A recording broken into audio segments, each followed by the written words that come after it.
Rendah hati itu mengakui bahwa segala berkat itu datangnya dari Tuhan. Rendah hati itu mau melangkah sekalipun dia tidak bisa asal Tuhan yang suruh dia. Rendah hati itu selalu memberi kredit kepada Tuhan Yesus bukan pada dirinya. Rendah hati itu selalu pada ujungnya akhirnya mengarahkan mata orang pada Tuhan.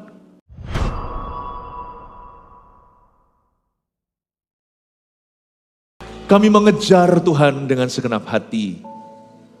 Bukan berarti Tuhan kemana-mana atau Tuhan pergi, tapi hati kami selalu ingin mengikutimu lebih dekat lagi.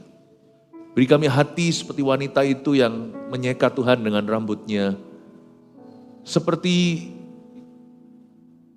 Daud ya Tuhan yang menari-nari bagi Tuhan. Berikan kepada kami hati yang sayang sama hadirat Tuhan. Yang haus akan firman. Yang cinta akan rumah-Mu sehingga menghanguskan. Terima kasih Tuhan. Kami cinta padamu. We love you. Karena kami tahu Engkau mengasihi kami dulu. Beri kami hati yang begitu Tuhan Yesus.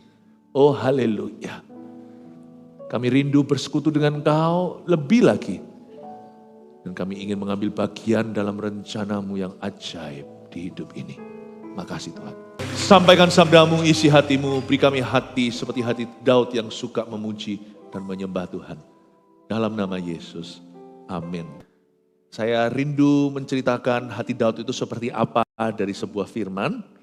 Mari kita buka sama-sama di Mazmur 57 ayat 1 sampai 9. Saya baca dulu ya. Untuk pemimpin biduan, menurut lagu jangan memusnahkan. Miktam dari Daud ketika ia lari daripada Saul ke dalam gua. Kasihanilah aku ya Allah, kasihanilah aku, sebab kepadamu-lah jiwaku berlindung. Dalam naungan sayap-Mu aku akan berlindung sampai berlalu penghancuran itu.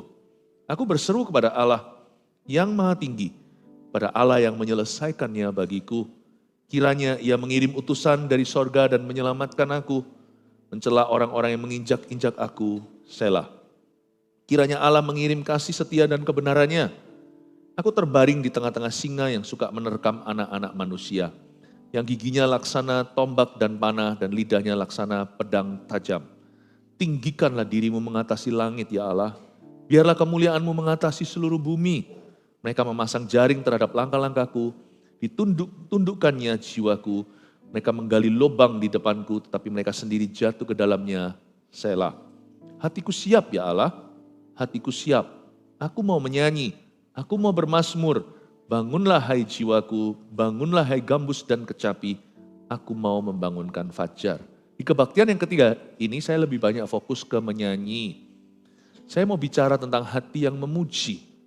Kebaktian 1 dan 2 tadi banyak rema-rema pengajaran dan pewahyuan. Jadi ibadah seharian retreat ini saling melengkapi. Kebaktian yang sekarang, hati Daud ini berasal dari satu mazmur yang dibikin di sebuah gua. Saya bahas musim kehidupan Daud di dalam gua itu di kebaktian sebelumnya. Yaitu namanya Gua Adulam. Sekarang saya akan kupas nyanyiannya. Mari kita mengintip hati Daud yang menyembah. Untuk pemimpin biduan ayat pertama, menurut lagu, jangan memusnahkan. Miktam dari Daud ketika ia lari daripada Saul ke dalam gua. Ini Mazmur 57 sering disebut sebagai the Adullam Psalm atau Mazmur Adulam. Di Adulam itu Daud sudah putus pengharapan, sebetulnya itu pelarian. Untuk pemimpin biduan ini pemimpin kur atau choir gereja. Tapi juga bicara tentang leadership. Kita itu gak bisa jadi leader apapun kalau kita tidak punya hati Daud yang suka memuji. Tanpa memuji menyembah Tuhan setiap hari dan di gereja sungguh-sungguh ketika praise and worship, hati kita itu akan mudah menjauh dari Roh Kudus. Pujian penyembahan itu bukan Tuhan yang butuh, kita yang membutuhkan. Memuji menyembah itu seperti hati disirami terus sama hadirat Allah. Hadirat Allah ada di mana? Kadang-kadang Tuhan juga menaruh hadiratnya itu di dalam lagu-lagu pujian. Jadi waktu kita menyanyi sebenarnya kita masuk dalam hadirat. Kita masuk dalam hadirat lagu itu, yaitu hadirat Tuhan. Untuk pemimpin biduan, kalau kita gak suka memuji, menyembah, menyanyi gak ada hubungan dengan fales atau tidak. Tapi hati manusia pasti suka nyanyi. Anak kecil aja ketika ngece temannya aja, itu lagu. Ternyata lagu itu cukup universal loh, seperti Happy Birthday to You. Saya dulu sekolah di Taiwan waktu kecil, lagunya gitu. Di Indonesia juga demikian. Di Singapura juga gitu, sama aja.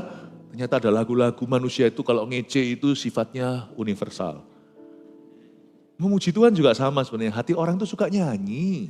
Cuman enggak semuanya layak didengarkan. Tapi Tuhan itu layak untuk ditinggikan, semua orang boleh nyanyi. Fales atau tidak, Tuhan itu bertata di atas pujian semua umatnya. Tanpa kecuali yang fales sekalian. Untuk pemimpin biduan, kalau kita itu mau betul-betul bisa jadi pemimpin apapun, kepala keluarga, di perusahaan, CGL, ketua sel group, tadi saya doakan TL, pemimpin-pemimpin tertinggi yang pegang ratusan, 400, 500 orang atau lebih, maksimal 1000, itu kan pemimpin-pemimpin adulam semua tadi yang saya doakan 7 pasangan. Kita itu harus sering nyanyi. Tapi Pastor Philip saya nggak bisa main gitar, nggak apa-apa. Kan kita semua sekarang sudah pegang handphone. Dan dalamnya juga bisa ada aplikasinya, kita bisa dengarkan lagu. Semua orang itu bisa nyanyi. Karena itu penting, waktu nyanyi itu kita nyiram. Kita tuh menyirami hati sendiri, menurut lagu jangan memusnahkan. Sebab puji-pujian itu selalu mengandung pengharapan, selalu syarat iman. Menurut lagu jangan memusnahkan, miktam dari Daud. Puji-pujian itu ngangkat spirit kita. Ngangkat iman kita. Dan memberi kita pengharapan di saat tidak ada pengharapan. Ini lagu dibikin ketika masih dalam gua. Orang kan bilang begini, aku baru nyanyi nanti kalau keluar dari masalah. Anda sudah bisa penuh nyanyian hatinya ketika di dalam masalah. Masih di dalam gua. Daud sudah buat miktam, mazmur pengharapan, jangan memusnahkan. Di dalam gua adulam, Tuhan sudah memberinya nyanyian baru untuk memberinya kelepasan.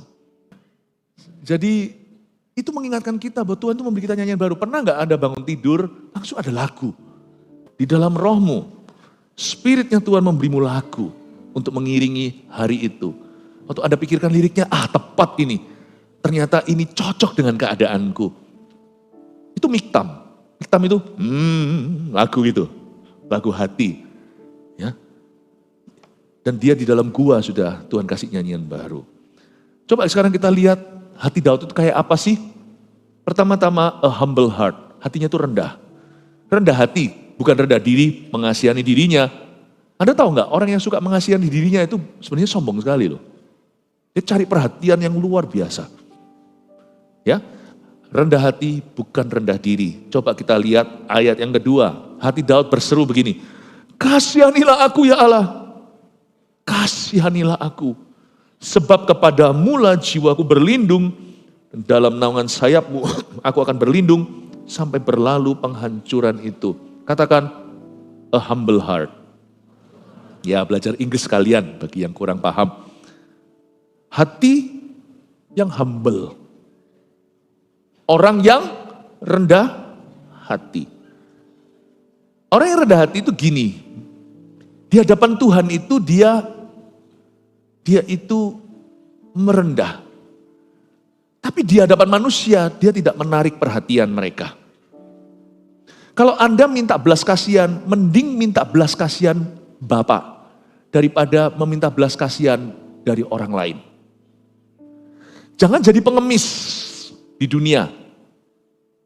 Tapi kalau Anda sungguh-sungguh mau berharaplah kepada Allah. Daud berseru, kasihanilah aku, jangan lupa loh. Daud ini diurapi sebagai raja. Sedangkan orang kaya di dunia aja belum sampai raja ningrat. Baru pengusaha yang sukses dan berhasil aja. Apa Allah? Dia merasa dirinya sendiri Tuhan kok. Semua bisa dibeli dengan kemampuan. Dibutuhkan suatu kerendahan bagi seorang punya posisi, seorang punya kuasa, punya kedudukan, untuk bisa masuk ke hadirat Allah dan berkata, have mercy on me. Berbahagialah orang yang miskin di hadapan Allah. Orang yang humble itu dicinta sama Tuhan. Orang yang rendah hati itu dituntun. Orang yang punya hati seperti ini, Tuhan itu akan berkenan. Kasihanilah aku ya Tuhan. A humble heart. Jangan punya mentalitas korban, victim mentality. Kalau kita minta belas kasihan tapi bukan pada Tuhan, melainkan pada orang, nanti kita akan bermental korban. Aku ini kasihan loh, coba ngomong gitu sama orang. Pasti Anda tiba-tiba nangis dan air mata itu tidak dihitung Tuhan. Itu air mata diteteskan sia-sia. Coba kalau Anda pas ngomong sama orang, aku dikasihan, aku diginikan, pasti mewek sebentar lagi kalau memang cengeng orangnya. Kalau enggak pun, pasti hati Anda merasa seperti telah menjadi korban. Kasihan aku ini. Tapi kalau kita masuk dalam doa ngomongnya sama Allah, kita tidak akan menjadi korban. Waktu kita masuk, kita jadi dekat sama Tuhan. Waktu saya masuk hadirat Allah dan berkata, have mercy on me. Ketika saya dalam masalah, namanya manusia, kita semua pasti pernah dihimpit. Saya pun pernah berada di musim kehidupan di mana saya nggak bisa lihat lagi ke depan tuh ngeblank. Seperti sungguh-sungguh mundur kena, maju kena, itu pernah saya berada di situasi itu. Mungkin Anda masih di situ. Waktu saya berkata, have mercy on me, saya mewek memang, saya nangis. Tapi saya tidak bermentalkan korban, karena saya ngomongnya sama Tuhan. Waktu saya berkata, Tuhan kasihanilah aku, saya memposisikan diriku sebagai anak.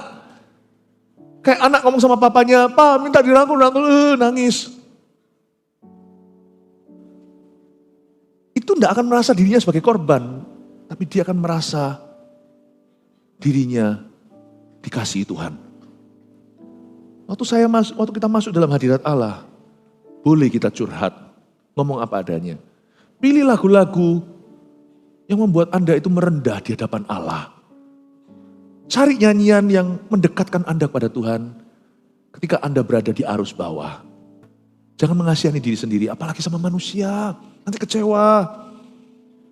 Kalaupun Anda mendapat pembelaan orang, jangan-jangan nanti Tuhan tidak berkenan. Kalau orang sudah membelamu, ngapain aku bela kamu, kata Tuhan. Kasihanilah aku itu a humble heart. Jaga hati kayak gitu. Dan Daud seorang pemazmur, dia jaga hatinya selalu merendah di hadapan Allahnya. Kasihani aku Tuhan. Love me Lord. Ya, jadi miliki hati yang humble. Coba katakan pada diri sendiri, Tuhan kasih saya rendah hati. Amin. Jaga itu ya. Dalam pelayanan juga kalau kita senggol-senggolan, kita diuji sama Tuhan, dibentuk karakternya. Bersedialah untuk berproses dengan Tuhan Yesus. Jangan gampang marah, jangan angkuh, aku kok diginikan, kok digitukan. Belajar gak apa-apa. Kasihanilah aku Tuhan. Hati Daud itu hati yang sangat humble. Saya kagum sama orang ini, terus terang. Makanya dia adalah nenek moyang Yesus Kristus. Dia punya DNA, itu kita harus tiru. Orangnya humble dan humility bukan rendah diri. Orang berkata humble itu berarti tidak percaya diri, salah. Saya punya beberapa teman yang begitu humble, tapi orangnya pede sekali, percaya diri. Beberapa orang yang sangat gak pede, gak percaya diri, kelihatannya humble, itu semu. Ada orang, aku gak bisa, aku gak pandai, gak gitu. Waduh, orang-orang begitu memancing pujian, enggak, kamu pandai. Disuruh doa gak mau, gak bisa, gak pernah, nanti aku kurang bagus segalanya. Aduh, jual mahal sama Yesus, kayaknya humble. Jual mahal tapinya. Coba ya orang kayak gitu ya, dikasih harta, gaya nanti. Jadi orang kaya baru yang flexing kanan kiri. Dikasih posisi, pasti dia menekan bawahan. Karena waktu dia di bawah, dia mengasihani dirinya, dia gak bisa menerima keadaan. Nanti waktu dia di atas, tahu rasa lu, sekarang giliran kalian. Jangan kau kira rendah hati itu sama dengan orang gak percaya diri, minder. Minder itu sombong terbalik. Cuman belum dapat hawa aja, dia belum dapat kesempatan. Coba tunggu sampai dia unjuk gigi. Kelihatan nanti warna asli. Don't you think humble itu minder? Rendah hati itu mengakui bahwa segala berkat itu datangnya dari Tuhan. Rendah hati itu mau melangkah sekalipun dia tidak bisa asal Tuhan yang suruh dia. Rendah hati itu selalu memberi kredit kepada Tuhan Yesus bukan pada dirinya. Rendah hati itu selalu pada ujungnya akhirnya mengarahkan mata orang pada Tuhan. Makanya itu kasihanilah aku disambung begini oleh Daud. Sebab kepadamulah jiwaku berlindung. Dia mengakui bahwa pertolongannya datang hanya dari Tuhannya. Sekalipun Daud yang pernah membunuh Goliat ini tahu dia juga punya ilmu. Dia punya ilmu bela diri yang lumayan. Dia bisa pakai senjata loh ya. Daud ini juga orang yang kawakan dalam perang sebelum dia perang sama orang. Dia pernah kalahkan beruang. Tapi Daud mengakui bahwa semua pertolonganku itu datangnya dari tempat yang maha tinggi. Orang rendah hati itu bisa jadi orang yang sangat sukses dalam hidupnya, tapi dia tahu bahwa itu hanya titipan Allah. Dia tahu bahwa dia bukan ujungnya. Tujuan daripada semua berkat di hidupnya adalah untuk dia bisa salurkan demi kemuliaan Tuhan. Orang yang rendah hati itu mungkin bisa jadi orang yang kaya misalnya secara materi. Tapi dia gak merasa bahwa dia keahlian kepandaiannya lah yang membuat itu terjadi. Tetapi karena Tuhanlah yang mempercayakan, memberikannya. Orang yang rendah hati itu bisa menjadi orang yang sangat berposisi. Tapi dia tidak akan salah gunakan wewenangnya karena dia tahu ada mata, sepasang mata yang melihatnya. Orang rendah hati itu mawas diri. Mawas diri artinya dia menyadari bahwa di atas dia ada yang lebih pangkat. Dan selama dia masih ada di bawah tingkap langit, dia masih bisa mati. Orang rendah hati itu orangnya tahu menempatkan dirinya di hadapan Allahnya. Itu tidak ada hubungan dengan kaya miskin, orang biasa atau orang berkuasa. Tidak ada urusannya dengan kedudukannya. Orang sombong yang rendah hati ada. Orang sombong yang rendah hati itu gimana? Atau ya, gak ada itu ironis itu ya. Orang kaya yang rendah hati ada loh. Tapi orang kaya yang sombong juga banyak. Lebih banyak. Orang miskin yang rendah hati ada. Orang miskin yang sombong ada juga. Jangan kau kira tidak ada. Jangan Anda kira kerendahan hati itu ada hubungan dengan kedudukan Anda. Tidak ada. Itu adalah keputusan hatimu. Dia berkata, sebab kepadamu lah jiwaku berlindung. Daud berkata, kasihani aku. Sebab kalau bukan engkau Tuhan, sia-sialah aku membangun rumah. Dan dia ngomong ini bukan pencitraan di depan orang, wow rohani banget orang itu. Bukan, dia ngomongnya itu di dalam ruang kamar tidurnya. Kebetulan kamar tidurnya itu bukan ranjang, tapi gua. Dia ngomong itu dalam kesesakan jiwanya, dia berkata, Tuhan aku akui bahwa semua berkatku itu datang dari engkau. Aku tahu kalau bukan Tuhan tolong, aku tidak punya kesempatan. Kepadamulah ku angkat jiwaku, kasihani aku. Luar biasa, itu Daud. Coba lihat hatinya yang kedua, saya mau tunjukkan pada Anda a prayerful heart. Hati yang berdoa, itu hatinya Daud. Ayat 3, aku berseru kepada Allah yang maha tinggi. Kepada Allah yang menyelesaikannya bagiku. Ayat 3 ini bagus sekali. Daud tidak pasif. Tuhan memberi kita satu kendaraan namanya doa. Apalagi doa syafaat. Untuk kita bisa mengubah nasib kita dan nasib orang lain juga. Doa itu tidak bisa memanipulasi Allah. Ujung doa itu ada namanya kedaulatan. Kadang-kadang Tuhan berkata ya, kadang-kadang Tuhan tidak berkata, kadang-kadang Tuhan berkata tidak. Kita harus bisa menerima apapun, jangan hanya mau menerima sesuatu yang baik dari Tuhan. Menerima sesuatu yang kau pandang buruk pun terimalah. Sebab dalam baik maupun buruk, orang yang punya anugerah, dia tahu bahwa dia pasti menerima kasih karunia dalam perkara yang baik maupun perkara yang kelihatannya tidak baik. Oke? Tapi jangan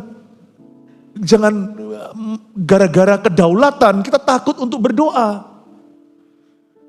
Belum apa-apa kita sudah lemah iman dan merasa percuma, atau ujung-ujungnya kehendak Tuhan yang jadi. Tapi berapa banyak cerita di Alkitab, sesuatu itu berubah karena doa. Sadarkah Anda? Tuhan itu hampir-hampir seperti memberikan pada kita itu setir kedua. Bukan untuk setir Tuhan, tapi untuk menentukan sejarah dunia. Meskipun ada yang namanya kedaulatan yang tidak bisa Anda abaikan, tapi doa itu mengubah sesuatu, that's true. Berapa banyak orang Kristen yang malas berdoa atau merasa tidak perlu, kenapa? Toh ujungnya kehendak Tuhan. Coba lihat ya orang kayak gitu ya. Sama versus lawan orang yang sungguh-sungguh mendoakan keselamatan orang-orang lainnya. Orang itu tadi keluarganya 20 tahun kemudian tetap tidak percaya Tuhan. Coba lihat orang satunya yang memperjuangkan dalam doa, lihat satu-satu terima Tuhan, lengkap satu keluarganya diselamatkan. Mentang-mentang ada kedaulatan, orang itu jadi merasa tidak perlu berdoa. Sedangkan yang satunya tahu ada kedaulatan, tapi dia berdoa syafaat. Coba lihat Sodom Gomora kalau tidak ada Abraham. Lot pun mati, hangus terbakar. 10 aja nggak ada, kalau cuma Lot dan istrinya, anak-anaknya 2, menantunya tertawa nggak mau ikut. Akhirnya cuma Lot dengan 2 putrinya, cuma 3. Istrinya pun jadi tiang garam. Kalau bukan karena doa Abraham, kuotanya aja nggak masuk sesuai dengan klosal yang ditandatangan dengan Tuhan. Tetapi tetap terjadi perubahan nasib Lot gara-gara Abraham. Itu ponakan sangat bersyukur punya om kayak gitu. Daripada om yang berkata, semua kan terserah Tuhan, gak usah doa. Mati tuh Lot di dalamnya. Coba lihat orang yang berdoa syafaat dengan tidak berdoa. Coba lihat perbedaannya. Bahasa roh. Misalnya Pentakosta kemarin kita barusan merayakan Pentakosta kan berapa minggu yang lalu. Bahasa roh. Nggak usah lah, dikasih ya sudah, nggak dikasih ya nggak apa-apa. Iya, coba lihat di gereja yang begitu, berapa banyak sih yang dapat? Tapi di gereja yang percaya dan mengetuk pintu sorga, semua dapat? Tidak. Yang nggak dapat, ada sesuatu yang salah dengan mereka yang tidak memperolehnya? Tidak juga. Tetap mereka sama-sama anak Tuhan, sama-sama pelayan Tuhan di gereja kita. Tapi coba berapa banyak yang dapat di gereja yang mengetuk pintu Tuhan, sorga, mencari dan meminta. Coba lihat perbedaannya. Apakah semua orang sakit kita doakan sembuh? Enggak. Tapi kalau kita terserah ke syira-syira, whatever will be. Enggak ada tuh cerita kesembuhan testimoni. Keluarga saat teduh bersama, atau pada waktu KKN Jumat Agung kemarin, atau di CGJG ketika kita tumpang tangan, tiba-tiba dicek lagi CA-nya menurun, tiba-tiba tumornya jadi tidak ganas. Ada banyak cerita. Telinga berdenging, tiba-tiba telinganya hilang, ya kan? Enggak lah, telinga masa hilang. Kuping masih ada di sana. Dengingnya yang tidak ada, yang sirna. Kalau kita sebagai gereja pasif, terserah, kan ada kedaulatan Allah, kan terserah Tuhan kasih ya baik, tidak kasih ya nggak apa-apa. Tapi kalau kita tahu di situ ada janji Tuhan, meskipun kita tahu ada kedaulatan pada akhirnya, apa salahnya kita berdoa? Coba lihat gereja yang mendoakan orang sakit dengan yang tidak. Berapa banyak kesembuhan yang terjadi? Betul ya? Makanya ayat ini bagus sekali, a prayerful heart. Hati Daud itu hati yang berdoa. Aku berseru kepada Allah. Berseru itu seolah-olah dia bisa mengubah. Yang maha tinggi kepada Allah yang, perhatikan, menyelesaikannya bagiku. God will finish it for me. Tuhan akan selesaikannya untuk saya. Dalam cerita Daud, berapa kali dia nyaris mati, dia berseru kepada Tuhan. Tuhan tolong dia. Ketika dia pergi masuk ke satu waktu dalam peperangan, haruskah aku terjang? Yang lalu terjang berhasil. Jalan lurus. Sekarang Tuhan berkata, tunggu sampai derapan kaki di atas pohon-pohon itu.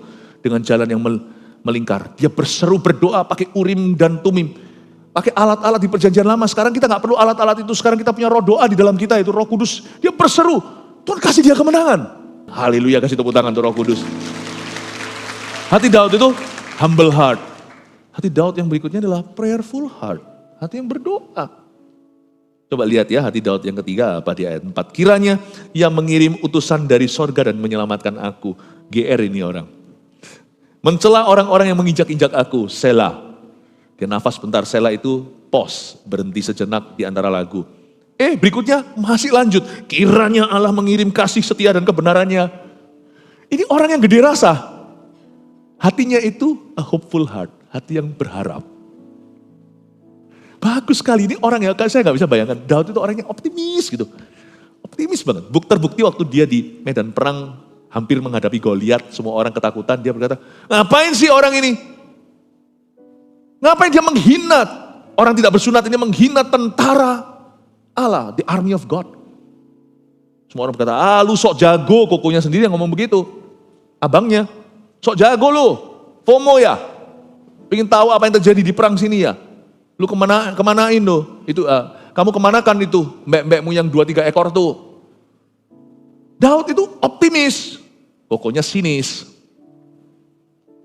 ya sarkastis. Tapi Daud itu optimis. Jadi saya bisa bayangkan orangnya itu gitu.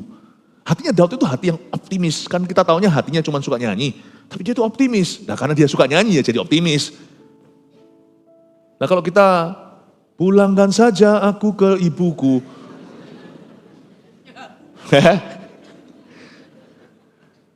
Ya kalau lagunya kayak gitu, why does the sun go on shining, it's the end of the world. Lagunya kayak gitu.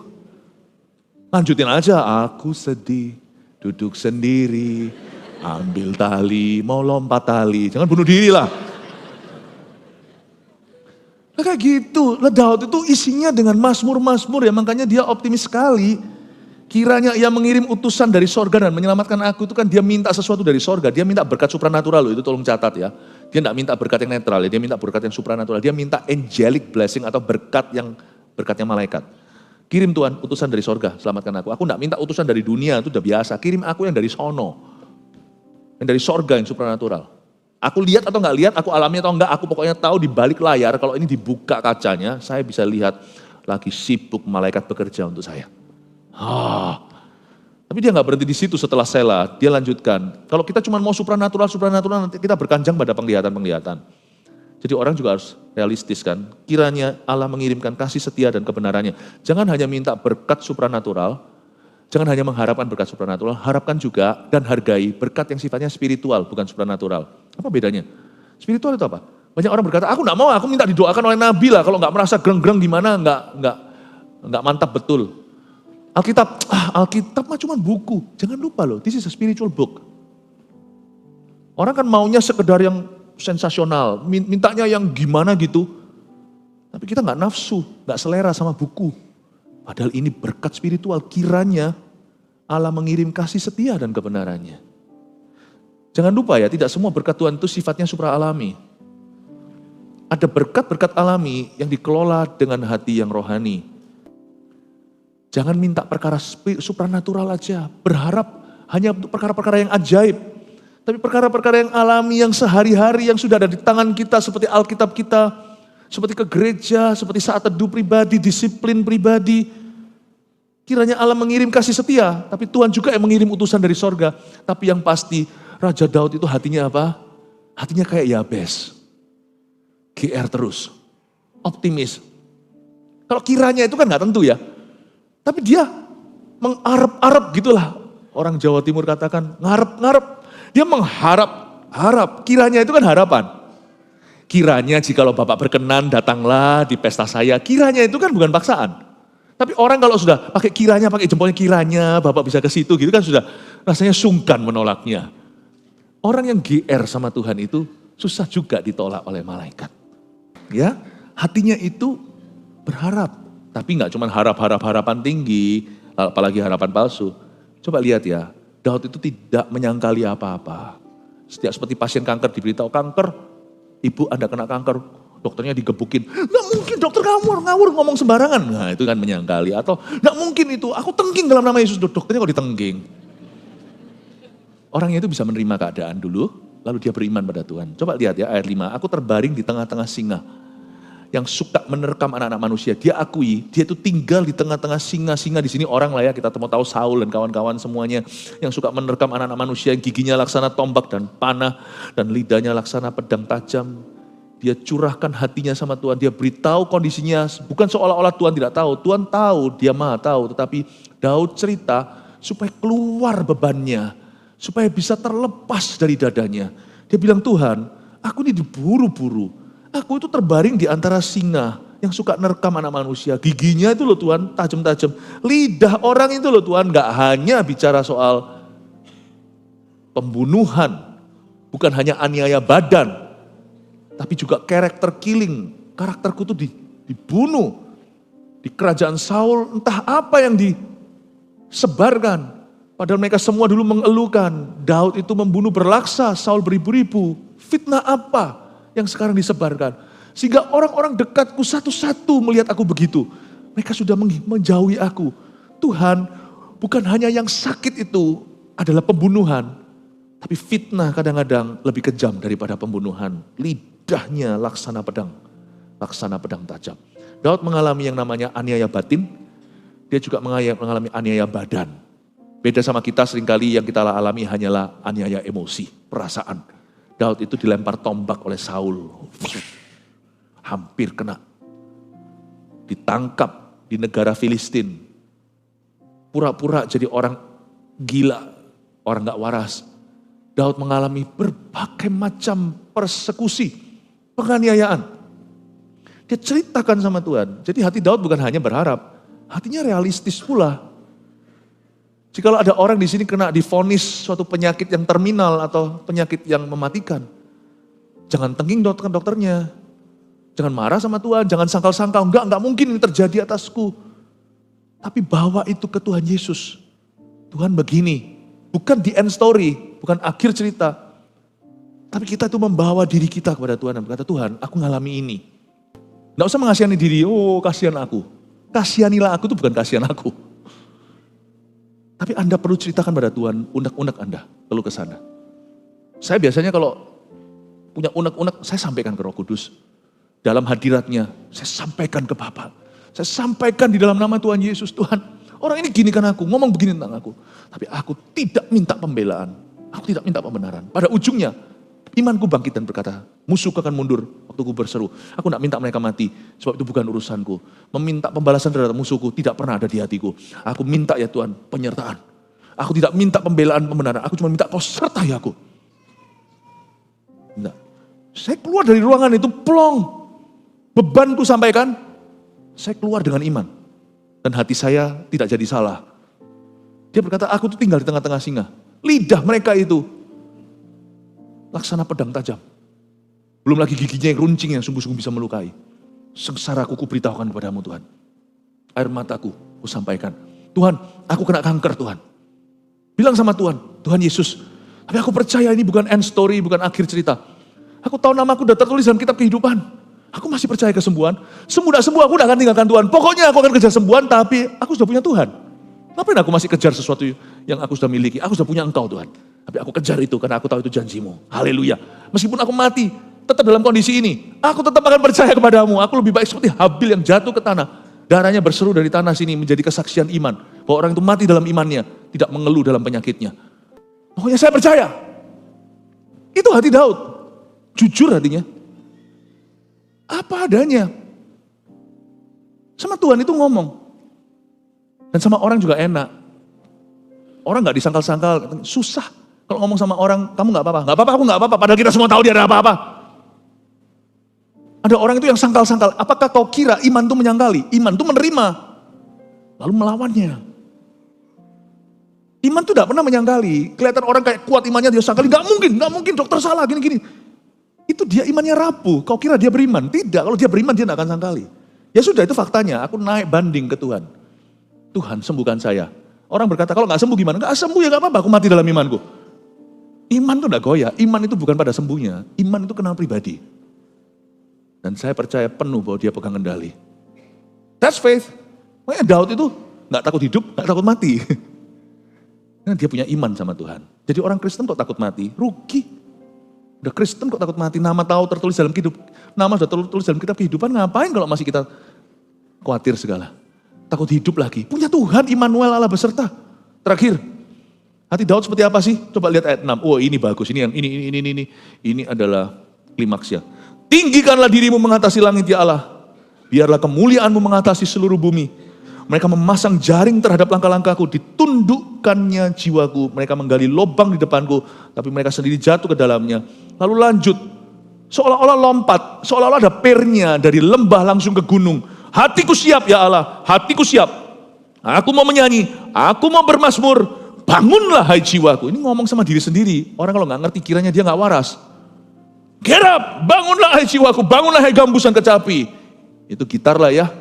Pokoknya instrumen-instrumen yang pakai string seperti biola, seperti harpa. Bangunlah hai jiwaku, bangunlah hai gambusan kecapi yang dipukul seperti drum. Aku mau membangunkan fajar. Wow, heart of praise. Itu yang membuat Daud itu diberkati. Orang ini suka pujian penyembahan. Muji terus, nyembah terus. Ini orang yang suka PAW, tidak seperti orang Kristen datang ke gereja tunggu khotbahnya doang, PAW-nya di skip. Anda kira praise and worship itu hanyalah untuk jalan masuknya khotbah? Anda salah, praise and worship itu ada fungsinya sendiri, khotbah ada fungsinya sendiri. Ini orang hatinya memuji, heart of praise, tinggikan dirimu mengatasi langit ya Allah. Biarlah kemuliaanmu mengatasi seluruh bumi. Heart of praise-nya Daud itu begini, from pit to praise, itu dia lompatnya itu luar biasa dari yang namanya lembah. Tiba-tiba lompat sampai ke bukit. Dia berkata, bangunlah hai jiwaku, hatiku siap Allahku untuk memuji. Jangan lupa, ini masih di pasal 57, berarti dia masih di Adulam. Sudah pakai rebana, sudah pakai kecapi, sudah pakai gambus. Luar biasa. Heart of praise. Mau tahu kenapa apa yang dia pegang itu berdampak? Apa yang dia pelihara bertumbuh? Mau tahu kenapa? Hatinya itu loh, hati yang memuji. Tuhan bertata di atas pujian umatnya. Berarti orang yang suka memuji itu, Tuhan bertata atasnya. Berarti orang yang suka menyembah itu Tuhan berkuasa atasnya. Berarti orang yang suka memuji dan menyembah, Tuhan mengatasi masalahnya. Itu kan artinya Tuhan bertata di atas Kan berarti Tuhan mengatasi. Tuhan bertata di atas pujian umatnya yang memuji, berarti Tuhan mengatasi hidupnya, mengatasi permasalahan dan tantangannya. Itu dia. 5 ini tuliskan dulu, munculkan semua. 1, 2, 3, 4, 5, hati Daud seperti apa, rangkuman saja di kebaktian terakhir ini. Hati yang merendah, hati yang berdoa, hati yang berharap, hati yang realistis, hati yang memuji. Ayo difoto, 5, silakan. 1, 2, 3, puji Tuhan. Kasih tepuk tangan untuk Tuhan Yesus.